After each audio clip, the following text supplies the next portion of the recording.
उत्तर प्रदेश के एक छोटे से गांव की ये कहानी है। इस गांव में लड़की का जन्म किसी अभिशाप से कम नहीं माना जाता।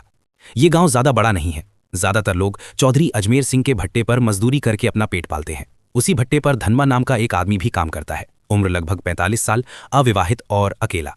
शादी की उम्मीद उसने बहुत पहले ही छोड़ दी थी। उसे यकीन था कि वो उम्र भर कुंवारा ही रहेगा। लेकिन एक दिन गांव का पुजारी उसके लिए एक लड़की खोज लाता है। उस लड़की का नाम है भवरी। उम्र करीब 21-22 साल। गांव में लोग कहते हैं कि वो बड़ी मनहूस है। वजह भी अजीब है। अब तक उसकी 3 बार शादी तय हुई, लेकिन हर बार दूल्हा मौत के मुंह में चला गया।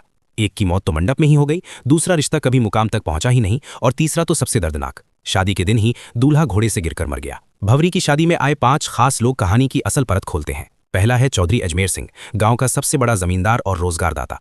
दूसरा है उसका मैनेजर सौरभ, जो पहले मजदूर था लेकिन अब चौधरी का खास गुंडा बन चुका है। मजदूरों से हफ्ता वसूली करना और उन पर दबंगई दिखाना उसका काम है। तीसरा है गांव का पंडित, धर्म के नाम पर ढोंग करना, पैसों के लिए तंत्र मंत्र रचाना और औरतों की इज्जत लूटना। यही उसका असली चरित्र है। चौथा है गांव का दुकानदार, जो उधार तो देता है लेकिन बदले में औरतों के जिस्म पर बुरी नजर डालता है। और पांचवां, सबसे खतरनाक, गांव का डॉक्टर, जिसे लोग भगवान का रूप मानते हैं, लेकिन असल में वो इंसानियत का सबसे बड़ा गुनहगार है। भवरी की शादी में चौधरी के 2 छोटे भाई दया और गोपाल भी मौजूद हैं। दोनों ही अपने बड़े भाई पर गुस्सा निकाल रहे हैं कि उसने धनवा की शादी इतनी जवान और खूबसूरत लड़की से कैसे होने दी। ये दोनों गांव के छटे हुए बदमाश है। गांव में शायद ही कोई ऐसी लड़की बची हो जिस पर उनकी गंदी नजर ना पड़ी हो। शादी वाले दिन जब पूरा गांव दावत में मस्त था, उसी रात चौधरी के दोनों भाई ने वो किया जिसकी किसी ने कल्पना भी नहीं की थी। वो गांव की एक मानसिक रूप से विक्षिप्त लड़की बसंती को बहला फुसलाकर जंगल में ले गए और दरिंदगी की सारी हदें पार कर दी। उसके बाद इस डर से कि कहीं वो किसी को सच न बता दे, उसे बेरहमी से मार डाला और लाश नदी में फेंक दी। उन्हें लगा कि ये मामला भी वैसे ही दब जाएगा जैसे पहले दबते आए हैं, लेकिन इस बार बात केवल कुकर्म तक सीमित नहीं थी, ये हत्या भी थी। गांव के लोग सन्न थे और पुलिस इंस्पेक्टर की चौधरी से पुरानी दुश्मनी भी, सब जानते थे। अगले ही दिन जब चौधरी अपने भाइयों को पश्चाताप कराने मंदिर ले गया, तभी इंस्पेक्टर ने वहां धावा बोल दिया। पूरे गांव के सामने उसने चौधरी के भाइयों को पकड़ लिया और जब चौधरी बीच बचाव करने आया तो इंस्पेक्टर ने गुस्से में उसके गाल पर ऐसा थप्पड़ चढ़ा कि पूरा मंदिर गूंज उठा। इंस्पेक्टर ने गरजते हुए कहा, औकात है तो करा लेना अपने भाइयों की जमानत, लेकिन इस बार कानून की पकड़ से कोई नहीं बचेगा। भले ही उसके पास सीधे सबूत ना थे, मगर उसे यकीन था कि डीएनए टेस्ट सच को उजागर कर देगा। थाने पहुंचने पर दोनों भाइयों की ऐसी खातिरदारी की गई कि आखिरकार उन्होंने सब कुछ कबूल कर लिया। चौधरी ने शहर के वकील से सलाह ली, लेकिन वकील ने साफ कह दिया कि मामला बहुत पेचीदा है। जमानत मुश्किल ही नहीं, नामुमकिन है। हाँ, सेटिंग की जाए तो रास्ता निकाला जा सकता है, लेकिन इसके लिए मोटी रकम चाहिए। चौधरी के पास उस वक्त पैसे नहीं थे। तभी गांव का पंडित उसकी मदद के लिए आया और बोला, चिंता मत करो चौधरी, मजदूरों की मजदूरी से पैसे काट लो। 300 मजदूर हैं, हर किसी की आधी मजदूरी रोक लो, देखते देखते रकम पूरी हो जाएगी। और हुआ भी वही। मजदूरों की आधी मजदूरी काट ली गई। मजबूरी में मजदूर काम छोड़कर भी नहीं जा सकते थे, क्योंकि आसपास दूसरा कोई भट्टा ही नहीं था। जो विरोध करता उसे धमकियां मिलती या उसकी कुंडली दिखाकर डराया जाता। गरीब मजदूरों की हालत बद से बदतर हो गई। बुधवार नाम का मजदूर अपने बीमार बेटे की दवा तक नहीं खरीद सका।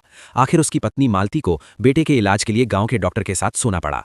अगले दिन धनवा खुद अपनी बकाया मजदूरी मांगने चौधरी के पास गया। चौधरी ने बेहयाई से कहा, पैसे चाहिए तो अपनी औरत को भेज दे मेरे पास, मजदूरी पूरी मिल जाएगी। ये सुनकर धनवा भड़क उठा। उसने पलट कर कहा, ठीक है चौधरी, मैं 7 दिन की मजदूरी छोड़ देता हूं, तुम अपनी बीवी को मेरे पास भेज दो। चौधरी इस जवाब से आग बबूला हो गया। उसने अपने लठैतों से मिलकर धनवा को बुरी तरह पिटवाया। हालांकि वो बच तो गया, लेकिन बुरी तरह घायल हो गया। डॉक्टर ने पट्टियां तो कर दी, पर जांच के बहाने उससे भी वसूली की फिराक में था। घर में खाने तक के लाले पड़ गए। तभी बुधवार की पत्नी स्कूल जाने वाली बच्ची को लेकर पंडित के पास पहुंची। पंडित ने कहा, इसका इलाज पूजा पाठ से होगा, रात को अकेले मंदिर आना होगा, और वो भी सिर्फ एक वस्त्र में। जब उसने ये बात अपने पति को बताई तो उसने गुस्से में कहा, अगर पूजा से बीमारी ठीक होती तो दुनिया में डॉक्टरों की जरूरत ही ना पड़ती। पंडित के मन में क्या गंदगी पल रही है मैं सब समझता हूं। इस ढकोसले में मत पड़ना, बच्चा अपने आप ठीक हो जाएगा। उस रात पुजारी देर तक मंदिर में इंतजार करता रहा। गांव के लाला ने यह देखकर पंडित का मजाक उड़ाया। पंडित तिलमिला उठा। ये सुनकर डॉक्टर ने ठंडी सांस भरते हुए कहा, चिंता मत करो, अब देखना मैं क्या करता हूं। अगले दिन डॉक्टर ने चौधरी की मदद से पंचायत बुलाई। पूरे गांव के सामने उसने हाथ में एक मेडिकल रिपोर्ट लहराई और बोला, गांव में महामारी फैलने वाली है और इस बीमारी का कारण है धनवा। लोग सन्न रह गए। बीमारी का नाम किसी ने सुना नहीं था, लेकिन रिपोर्ट देखकर सभी डर गए। गांव अनपढ़ और अंधविश्वासी था, इसलिए डॉक्टर और चौधरी का झूठ आसानी से सच मान लिया गया। भीड़ में खुसुर पुसुर होने लगी। नतीजा यही निकला कि धनवा को गांव से बाहर निकाल दिया गया। बेचारा धनवा गांव के बाहर एक टूटी फूटी झोपड़ी बनाकर रहने लगा। उसने भवरी को भी खुद से दूर कर दिया ताकि उसे भी ये बीमारी ना लग जाए। भवरी अकेली पड़ गई। गांव में अब उसके लिए जीना और भी मुश्किल हो गया। काम की तलाश में उसने चौधरी के भट्टे का रुख किया, लेकिन वहां उसकी जिंदगी नरक से भी बदतर थी। मजदूरों और लठैतों की नजरें उसके जिस्म पर गिद्ध की तरह टिकी रहती। इसी दौरान मुंबई से एक जवान लड़का गांव आया। वो मजदूरों की हालत पर डॉक्यूमेंट्री बना रहा था। उसकी देखभाल का जिम्मा भवरी को दिया गया, खाना पकाना, सफाई करना। शूटिंग पूरी होने के दिन मूसलाधार बारिश हो रही थी। लड़के को छोड़ने जाते वक्त रास्ते में दोनों भीग गए और अंधेरे में एक दूसरे से लिपट गए। भवरी को लगा कि ये पल किसी ने नहीं देखा, लेकिन सोरेन के आदमी ने उन्हें आंखों देख लिया। अगले ही दिन ये खबर आग की तरह गांव में फैल गई। पांचों बड़े रसूखदार लड़के को सबके सामने बुरी तरह पिटवाया गया और पंचायत में भवरी पर आरोप लगाया गया।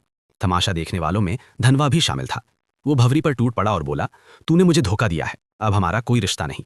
अब भवरी पूरी तरह अकेली हो गई, न पति का सहारा न गांव का। दिन रात अपमान झेलने के बाद उसने वही रास्ता चुना जो गांव उसके सामने धकेल रहा था। उसने चौधरी और उसके चमचों को संदेश भेजा, अब मैं वही करूंगी जो तुम चाहते हो, लेकिन मेरी कीमत बाकी औरतों से 7 गुना होगी। पहले तो सबने इसे अनसुना किया, मगर रात गहराते ही पांचों रसूखदार बारी बारी से उसके घर पहुंच गए। बोली लगनी शुरू हुई। आखिरकार सबसे मोटी रकम लेकर एक ने भवरी का यह धंधा शुरू किया और यहीं से गांव की हवस की भूखी भीड़ टूट पड़ी। भवरी अब गांव की लानत नहीं, गांव की सबसे महंगी औरत बन चुकी थी। डॉक्टर से लेकर पुजारी तक, चौधरी से लेकर मजदूरों तक, हर कोई उसके जिस्म का सौदा करने लगा। जो औरत अपने अधिकार के लिए लड़ सकती थी, वही अब पूरे गांव की हवस का खिलौना बन गई। अब गांव में ये सब आम सी बात हो गई थी। भवरी की इज्जत बिक चुकी थी और कोई रोकने टोकने वाला नहीं था। उधर चौधरी अपने भाइयों की जमानत के लिए वकील के पीछे भागदौड़ कर रहा था, लेकिन किस्मत को कुछ और ही मंजूर था। पैसे देने के बावजूद तभी जज का तबादला हो गया और चौधरी का पैसा डूब गया। वकील ने नया उपाय सुझाया, बसंती की दादी से समझौता करा लो, केस वापस ले लेगी। चौधरी भारी मन से दादी के पास पहुंचा, मगर वहां उसे ऐसा सच सुनने को मिला जिसने उसकी रूह तक हिला दी। दादी ने कहा, बसंती तेरी ही बेटी थी। चौधरी का दिल धक से रह गया। असल में सालों पहले उसका एक अवैध रिश्ता था और उसी से बसंती पैदा हुई थी। वो भले ही दिमागी तौर पर कमजोर थी, लेकिन खून तो चौधरी का ही था। ये सच्चाई जानकर चौधरी भीतर से टूट गया। गहरी खामोशी और तनाव ने उसकी आत्मा को ही घेर लिया। वो किसी से बात नहीं करता, हर वक्त गुमसुम बैठा रहता और आखिरकार मानसिक दबाव से उसकी मौत हो गई। किसी को समझ ही नहीं आया कि चौधरी जैसे ताकतवर आदमी का अंत ऐसे कैसे हो गया। लेकिन चौधरी की मौत के बाद भी गांव की गंदगी बंद नहीं हुई। इसी बीच डॉक्टर की बेटी भी बीमार पड़ गई। गुपचुप इलाज कराने पर पता चला कि उसे एड्स हो गया है। गुस्से में डॉक्टर उसे मारता पीटता रहा और पूछता रहा कि किससे मुंह काला किया। लड़की ने बताया कि उसका अफेयर डॉक्टर के असिस्टेंट मनु से था। जब मनु की पिटाई हुई तो उसने कबूल किया कि वो भवरी के पास भी जाता था। ये नाम सुनते ही डॉक्टर का चेहरा जर्द पड़ गया। उसे याद आया कि वो भी भवरी के पास कई बार जा चुका है, यानी कि भवरी अब मौत की वजह बन चुकी थी। धीरे धीरे पूरे गांव में मौतों का सिलसिला शुरू हो गया। औरतें हो या मर्द, सबकी हालत बिगड़ने लगी। जब मीडिया तक ये खबर पहुंची कि गांव में महामारी फैल रही है, तब 100 से ज्यादा शवों की जांच की गई। रिपोर्ट सामने आई तो एड्स का पता चला। गांव में हाहाकार मच गया। अब लोग किसे दोष दें? सबकी उंगलियां धनवा की तरफ उठी, क्योंकि वही था जिसे सालों पहले एड्स की बीमारी हुई थी। गुस्साए गांव वाले उसे पीट पीट कर थाने ले गए, लेकिन जब उसका खून टेस्ट हुआ तो सच्चाई सबके सामने आई। धनवा को कभी बीमारी थी ही नहीं। असल में डॉक्टर ने पंचायत में झूठी रिपोर्ट दिखाई थी। असली बीमारी भवरी तक पहुंची थी, उस मुंबई वाले लड़के से जो डॉक्यूमेंट्री शूट करने आया था। वहीं से ये जहर पूरे गांव में फैल गया। अब गांव वालों का गुस्सा फट पड़ा। सच्चाई जानकर उन्होंने डॉक्टर, लाला, पंडित और सोरेन को घेर लिया। पुलिस ने भी आंखें मूंद लीं और उस दिन पूरा गांव भेड़ियों की तरह उन पर टूट पड़ा। उन्हें इतना मारा गया कि वहीं तड़प तड़प कर उनकी मौत हो गई। उधर धनवा को जब ही पता चला कि भवरी भी उसी बीमारी की चपेट में है, तो वो उसे आखिरी बार देखने गया, लेकिन तब तक भवरी की मौत हो चुकी थी। धनवा ने भारी दिल से उसकी चिता सजाई और पूरे सम्मान के साथ अंतिम विदाई दी।